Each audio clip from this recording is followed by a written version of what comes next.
नमस्कार। देवभूमि दिन भर देख रहे हैं आप और मैं हूं आपके साथ आशीष प्रमोद गोस्वामी। खबर देहरादून से है। कांग्रेस ने किशोर उपाध्याय को बड़ा झटका दिया है। कांग्रेस आलाकमान ने किशोर को सभी पदों से हटा दिया है।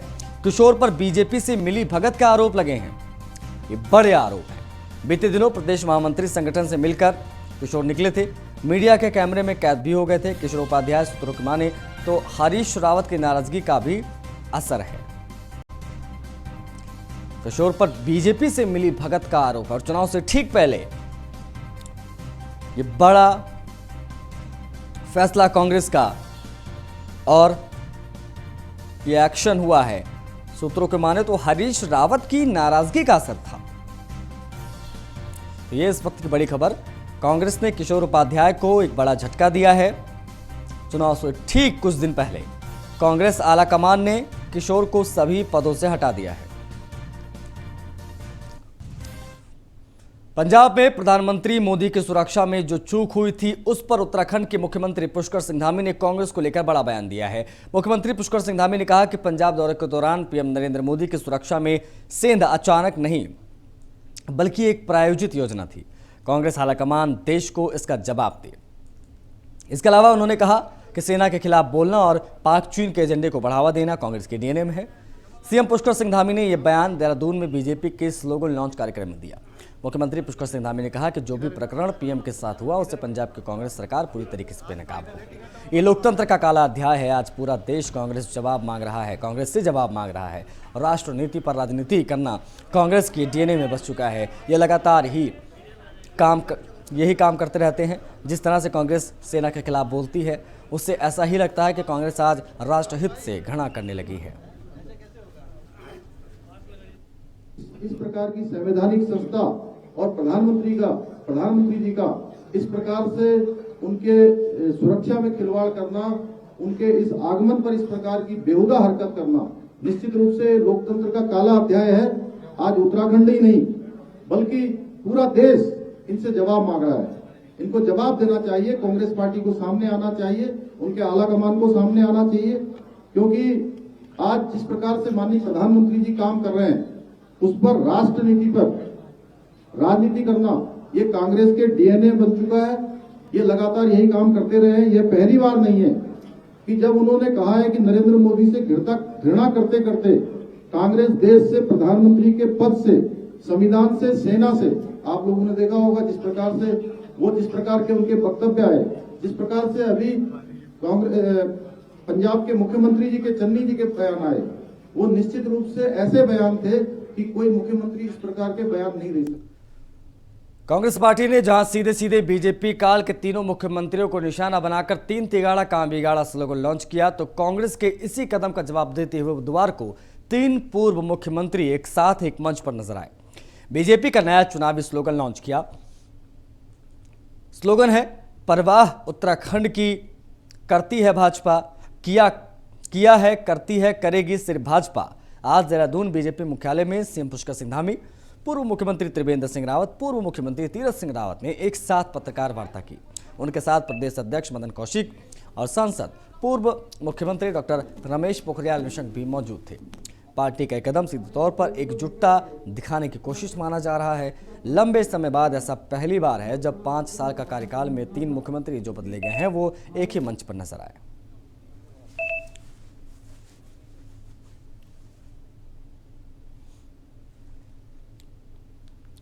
हरिद्वार से खबर है। दिल्ली के डिप्टी सीएम मनीष सिसोदिया हरिद्वार आज पहुंचे। जगत गुरु आश्रम द्वारकापीठ के शंकराचार्य श्री राज राजेश्वरम महाराज से उन्होंने मुलाकात की। कनखल स्थित जगत गुरु आश्रम में ये मुलाकात की तस्वीरें हम आपको दिखा रहे हैं। मनीष सिसोदिया ने शंकराचार्य राज राजेश्वरम महाराज से आशीर्वाद लिया। मनीष सिसोदिया ने उत्तराखंड को आध्यात्मिक राजधानी बनाने की बात की। सिसोदिया ने मीडिया से भी अपने विचार इस दौरान साझा किए।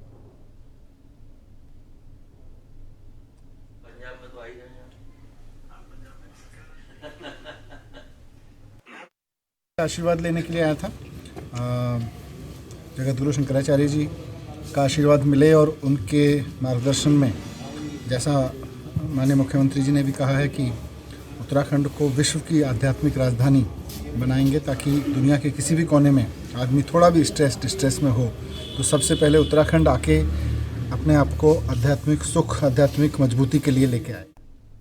टिहरी से खबर है। दिल्ली के डिप्टी सीएम मनीष सिसोदिया ने प्रेस कॉन्फ्रेंस की है। उत्तराखंड की जनता इस बार चुनाव में कांग्रेस और बीजेपी के गठबंधन को खत्म करेगी, ये बात कही है मनीष सिसोदिया ने।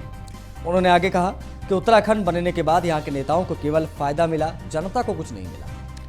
उत्तराखंड की जनता के पास पहले विकल्प नहीं था, ये बात कही मनीष सिसोदिया ने। उन्होंने कहा कि अब आप उत्तराखंड की जनता के लिए एक मजबूत विकल्प बनकर उभर रही है।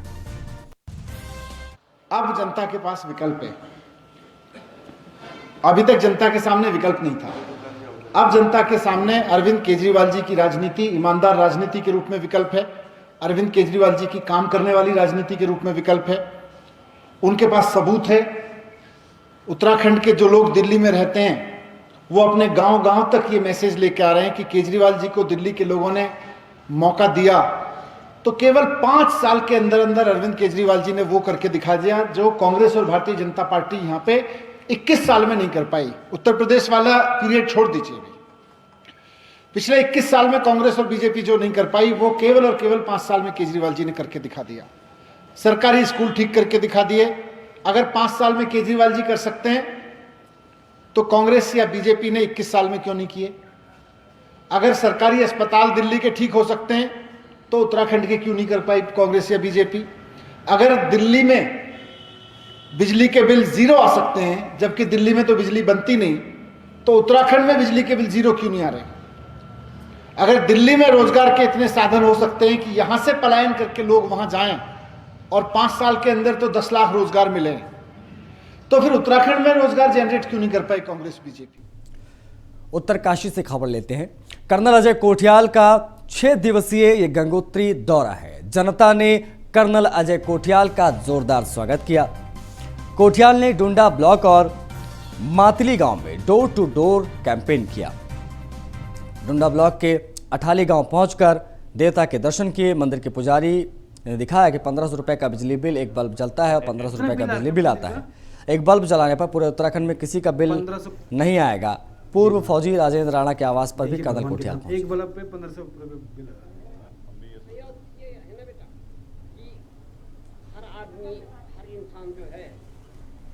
साहब अपने हाथ की बात है।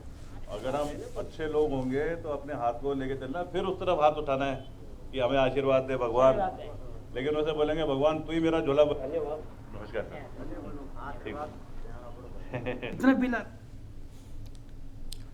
टिहरी में दिल्ली के डिप्टी सीएम ने भी डोर टू डोर कैंपेन किया है। मनीष सिसोदिया ने बौराड़ी बाजार और कुठठा गांव में कैंपेन किया। सैकड़ों दुकानदारों, राहगीरों और रेहड़ी वालों से मनीष सिसोदिया ने मुलाकात की। कुठठा गांव में लोगों के घर घर तक पहुंचे डिप्टी सीएम। मनीष सिसोदिया ने इस दौरान उनके बीच आम आदमी की तरह नजर आए। डिप्टी सीएम का खुद हम तक आना हमारे लिए सम्मान की बात है, ये बातें वहां के लोगों ने कही।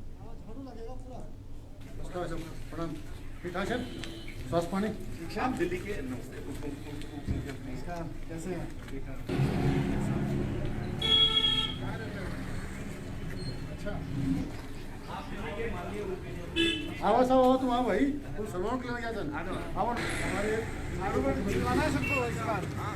मैं जब डोर टू डोर में आज यहाँ जा रहा हूँ। आज से यहाँ डोर टू डोर कैंपेन की शुरुआत हुई है आम आदमी पार्टी के टिहरी से। और मैं जब डोर टू डोर जा रहा हूँ तो बाजार में भी और गांव में भी लोग हर तरफ यही कह रहे हैं कि हमने सुना है दिल्ली में बहुत काम किया है, हमें हमारे लोग बताते हैं और हम चाहते हैं कि केजरीवाल जी की राजनीति यहाँ आए, उनकी सरकार बने। तो लोग बहुत उम्मीद भरी नजरों से देख रहे हैं और इस बार एक मौका देके केजरीवाल जी को।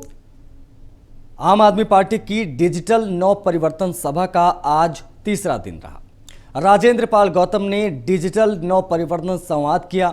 उत्तराखंड की जनता के साथ ये डिजिटल संवाद देखने को मिला। उन्होंने कहा कि उत्तराखंड को बनाने में महिलाओं ने अहम भूमिका निभाई। कांग्रेस बीजेपी ने जनता की उम्मीदों पर पानी फेरने के अलावा कुछ नहीं किया है। राजेंद्र पाल ने कहा कि कांग्रेस बीजेपी ने जनता की भावनाओं के साथ खिलवाड़ किया है। उत्तराखंड की जनता बदलाव चाहती है और आप वो बदलाव है।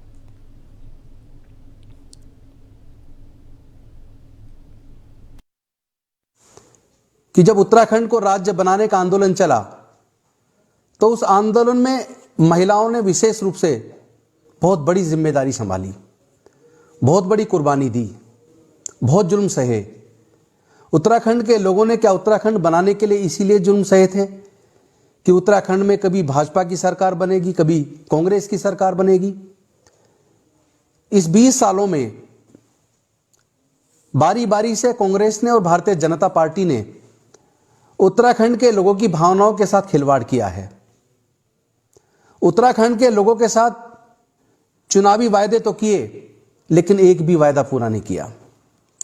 मैं आपको इस बात का भरोसा दिलाता हूं कि पिछले 5 सालों में जिन लोगों को आपने अपना विधायक चुना था, वो विधायक जो पिछले 4.25 साल तक आपके पास कभी नहीं आए होंगे, ये गारंटी है कि अब वो आपके पास आएंगे। फिर से उसी तरह के वायदे इस बार फिर करेंगे जो उन्होंने चुनाव से पहले पिछली बार किए थे, और उसके बाद फिर वो 5 साल तक गायब हो जाते हैं। उधर टिहरी के कुटरा गांव के लोगों ने मनीष सिसोदिया को घर पर भोजन के लिए इनवाइट किया और मनीष सिसोदिया वहां भोजन करने पहुंचे। तिलक लगाकर ग्रामीणों ने परंपरागत तरीके से डिप्टी सीएम का स्वागत किया। ग्रामीणों ने स्थानीय खाना मडवे की रोटी, गहत की दाल, झंगोरे की खीर सिसोदिया को खिलाई। जनता में भारी उत्साह देखने को मिला। आम आदमी पार्टी की सरकार बनने की बात वहां के लोग कह रहे थे। मनीष सिसोदिया के साथ टिहरी के प्रत्याशी त्रिलोकी सिंह नेगी भी मौजूद रहे।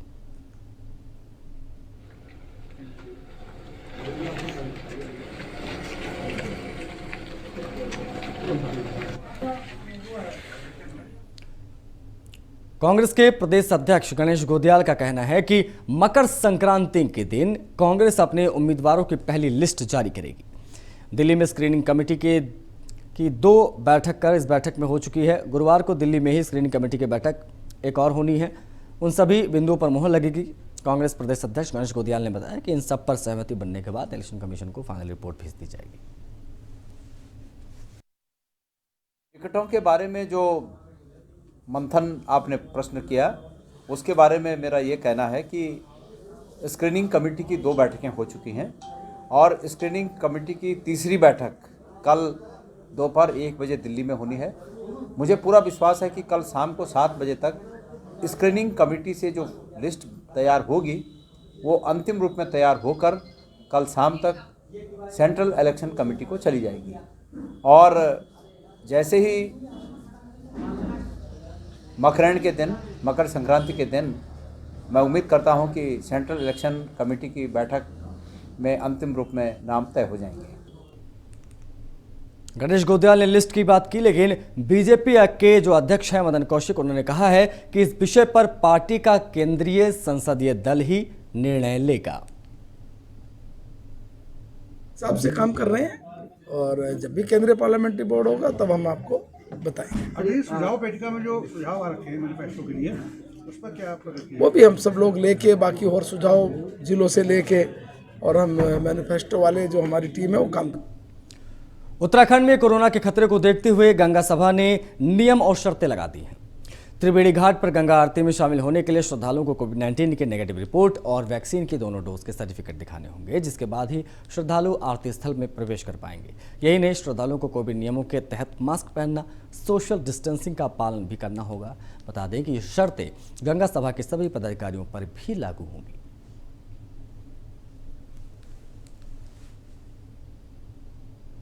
गंगा सभा द्वारा जो है जो संध्याकालीन आरती की जाती है, प्राय देखा जाता है उसमें जो है जगह जगह से जो है श्रद्धालु आते हैं और अपार भीड़ रहती है। तो गंगा सभा द्वारा जो है कोविड गाइडलाइन का पालन करते हुए जो है ये एक तरह से अपनी गाइडलाइन ऐसे बनाई गई है, उस गाइडलाइन के अनुसार कि जिस व्यक्ति के पास में वैक्सीन की जिसको दोनों डोज लगेगा सर्टिफिकेट होगा वो, या जिसके बाद में जो है कोविड नेगेटिव की रिपोर्ट होगी वो व्यक्ति ही जो है आरती परिसर में प्रवेश पा पाएगा। और उसके लिए भी ये जरूरी है कि वो मास्क के बिना जो है आरती परिसर में प्रवेश नहीं करेगा। गढ़वाल के मंडल आयुक्त सुशील कुमार ने हरिद्वार के प्रशासनिक अधिकारियों के साथ बैठक की, आयोजन किया और अधिकारियों से विचार विमर्श किया गया। चुनाव के दौरान कोविड-19 के संक्रमण से बचाव और चुनाव को निर्विघ्न संपन्न कराया जाए। सुशील कुमार ने बताया कि चुनाव की घोषणा के बाद नामांकन प्रक्रिया और तैयारियों को लेकर भी विचार विमर्श किया गया। जरूरी निर्देश भी दिए गए। डीआईजी करण सिंह नगनियाल का कहना है कि कोविड-19 का पालन करते हुए चुनाव की प्रक्रिया को पूरा कराया जाएगा। निर्वाचन की प्रक्रिया शीघ्र प्रारंभ होने वाली है। जिसमें चुनाव का नोटिफिकेशन होगा और उसके बाद नामांकन की कार्रवाई होगी और फिर निरंतर जो प्रक्रिया है 14 फरवरी को जब हमारा पोलिंग होगा तब तक वो प्रक्रिया चलेगी। तो उसकी तैयारियों के संबंध में आज जनपद हरिद्वार में मैं और डीआईजी साहब ने बातें की है, चर्चा की है अधिकारियों के साथ, जिसमें जिला मजिस्ट्रेट और पुलिस अधीक्षक, वरिष्ठ पुलिस अधीक्षक, इसके अलावा पुलिस के जो वरिष्ठ अधिकारी हैं, प्रशासन के अधिकारी हैं, रिटर्निंग ऑफिसर्स हैं, नोडल ऑफिसर्स हैं विभिन्न विभागों के, इनके साथ चर्चा की है कि किस प्रकार हमारी तैयारियां हों ताकि आगामी निर्वाचन शांतिपूर्ण ढंग से, निष्पक्ष ढंग से और पारदर्शिता के साथ सुचारू रूप से संपन्न हो। निर्वाचन की प्रक्रिया शीघ्र प्रारंभ। ऋषिकेश में बढ़ते कोरोना के चलते नगर निगम प्रशासन अलर्ट हो गया है। नगर निगम की महापौर अनिता ममगई ने राज्यगत चिकित्सालय का निरीक्षण किया और साफ सफाई की व्यवस्था की भी जांच की। इस दौरान उन्होंने डॉक्टरों से भी बातचीत की और सुविधाओं के बारे में फीडबैक लिया। महापौर ने कर्मचारियों से पूरे अस्पताल परिसर और कमरों को सैनिटाइज कराया। साथ ही कर्मचारियों को निर्देश दिए हैं कि रोजाना सरकारी अस्पतालों को सैनिटाइज किया जाए।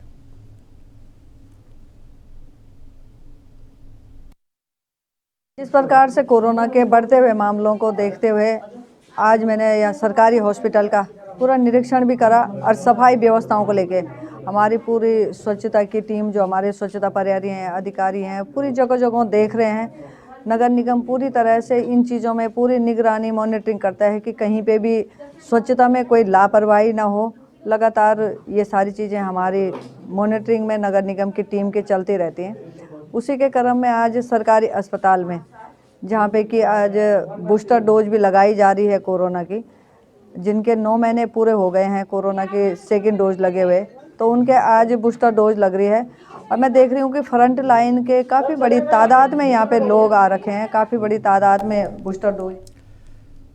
धनोल्टी और थट्टूट के दर्जनों गांव में 3 दिन से बिजली और पानी की आपूर्ति ठप है, जिस कारण लोग मोमबत्ती के सहारे अपना गुजर बसर कर रहे हैं।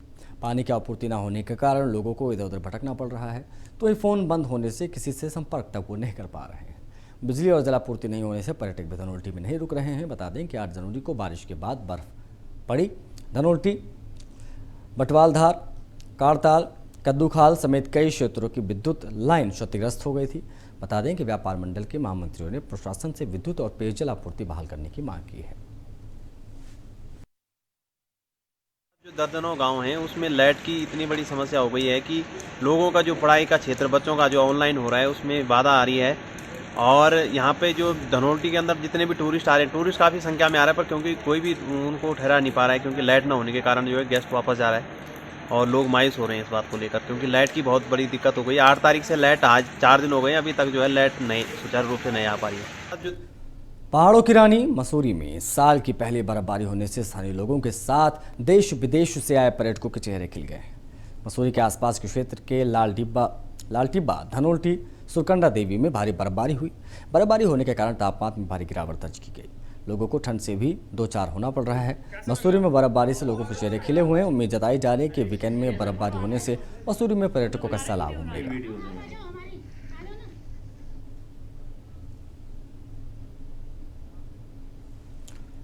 कोरोना की तीसरी लहर के बीच विधानसभा चुनाव कराना प्रशासन की बड़ी चुनौती है। इसलिए प्रशासन ने चुनाव से पहले सभी फ्रंटलाइन वर्कर्स को कोरोना की बूस्टर डोज लगाने का फैसला किया है। हरिद्वार जिले में 48,000 फ्रंटलाइन वर्कर्स हैं और इन सभी को बूस्टर डोज लगाने का अभियान शुरू किया गया है। बता दें कि जिले में 96 ऐसे वैक्सीनेशन सेंटर बनाए गए हैं जहां फ्रंटलाइन वर्कर्स की कोरोना की बूस्टर डोज लगाई जाएगी। डीएम विनय शंकर पांडे ने बताया कि जब चुनाव में ड्यूटी करने वाले मतदान और पीठासीन अधिकारियों की ट्रेनिंग शुरू होगी तब भी वैक्सीनेशन सेंटर बनाए जाएंगे। हमारे जो फ्रंट लाइन वर्कर्स हैं लगभग 48,000 के आसपास हैं। ये ऑलरेडी डबल वैक्सीनेटेड पहले से हो चुके हैं, कुंभ के टाइम पे ही हो गए थे और इनको बूस्टर डोज देने की व्यवस्था की गई है। इसके लिए 96 बूथ भी आज बनाए गए हैं, जिसकी इच्छा हो जाके लगवा सकता है। इसके अतिरिक्त जब इलेक्शन के हमारी ट्रेनिंग का सेशन शुरू होगा, जिसमें हमारे बड़ी संख्या में पीठासीन अधिकारी, मतदान अधिकारी फर्स्ट, सेकंड, थर्ड आते हैं, तो इनकी ट्रेनिंग के दौरान ही वहाँ पर कैंप की व्यवस्था रहेगी और इनको बूस्टर डोज दी जाएगी। उत्तर प्रदेश में बीजेपी छोड़ने वाले विधायकों के मामले में उन्नाव के सांसद साक्षी महाराज ने बड़ा बयान दिया है। उनका कहना है कि जो विधायक भाजपा को छोड़ दूसरी पार्टियों का दामन थामने की सोच रहे हैं, उनके पैरों से राजनीति की जमीन खिसक रही है। अपने स्वार्थ सिद्धि के लिए दूसरे दलों का छोड़कर भाजपा में शामिल हुए नेताओं को भाजपा में काम करना पड़ रहा है, जिन्हें रास नहीं आ रहा है। उन्होंने दावा किया है कि उत्तर प्रदेश में सीएम योगी के नेतृत्व में भाजपा 350 से प्लस सीटें जीतेगी और उत्तराखंड में भी सीएम पुष्कर सिंह धामी के कुशल नेतृत्व में भाजपा की सरकार बनाने का साक्षी महाराज ने दावा किया। साक्षी महाराज आज ऋषिकेश पहुंचे थे। नहीं, थोड़ा संशोधन कर लीजिए। ये भाजपा के लोग थे ही नहीं, स्वार्थवश आए, स्वार्थ हल हो गया। अब दिखाई दिया जमीन खसक रही है तो कहीं और स्वार्थ सिद्धि के चले गए। जो भाजपा का होता है वो भाजपा का था, भाजपा का है, भाजपा में ही रहेगा। वो भाजपा को छोड़ के कभी नहीं जा सकता। वो संस्कार संघ के संस्कारों का तो भाजपा का है, वो कहीं नहीं जा सकता। वरना लोग आते हैं और चले जाते हैं और आते जाते अपनी कड़वी मीठी यादें छोड़ जाते हैं। नहीं, थोड़ा संशोधन कर लीजिए। ये भाजपा के लोग थे ही नहीं। अब आपको पहाड़ की खबरें फटाफट अंदाज में दिखाते हैं, देखिए जरा।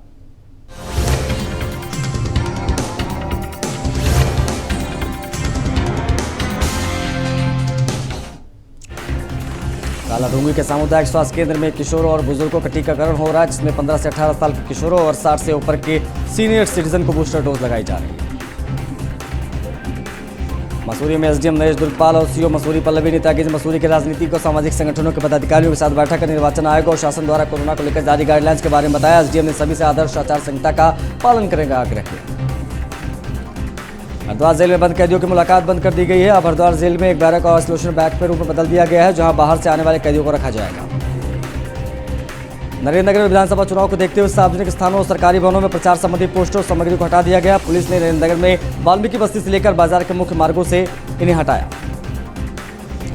हरिद्वार के लक्सर में स्थित होटल प्रिंस में सेक्स रैकेट का पर्दाफाश किया गया है। होटल में से 3 महिलाएं समेत 8 लोगों को आपत्तिजनक स्थिति में गिरफ्तार किया गया।